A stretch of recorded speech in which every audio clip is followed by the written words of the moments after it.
Today I'm going to be showing you how to hide recent files on your Photoshop and Illustrator home screens. This is quite simple really.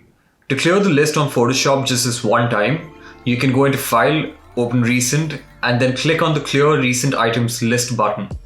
Now although this does the trick, if you were to open any new files, they would still show up on the home screen upon closing.